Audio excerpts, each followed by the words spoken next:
আল্লাহ গো, আপনি তো মহান।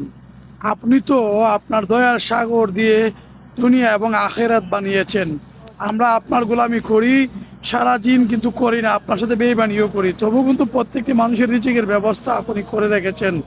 আপনি ফেরাউনকেও খাইয়েছেন, নমরুদকে পৃথিবীতে বসবাস করার সুযোগ দিয়েছেন। আপনি কত মহান আল্লাহ! গুনার তো শেষ নাই গো মালিক, আমরা তো কত গুনাহ করছি। সারা পৃথিবীর মুসলমানদেরকে আপনি মক্কা নগরীতে আসার সুযোগ দিন। যারা গরিব অসহায় তাদেরকেও আমাদের ভিডিওর মাধ্যমে তাদেরকে আল্লাহর ঘর দেখার তৌফিক দান করুন। আল্লাহ, আপনি মহান, আপনি মহান, আমাদেরকে ক্ষমা করুন। সারা পৃথিবীর মুসলমানদেরকে আপনি রক্ষা করুন। সবাইকে আপনি আল্লাহর ঘর দেখার তৌফিক দান করুন। আমিন। আল্লাহ, আপনি ক্ষমা করলে কোনো ক্ষতি হবে না। আপনি যদি আমাদেরকে মাফ করেন তাহলেও আপনার কোনো লস হবে না। আল্লাহ, এই মানুষগুলি আপনার দরবারে এসে কান্না করছে, আপনি ছাড়া তো আমাদের আর ক্ষমা করার কেউ নেই।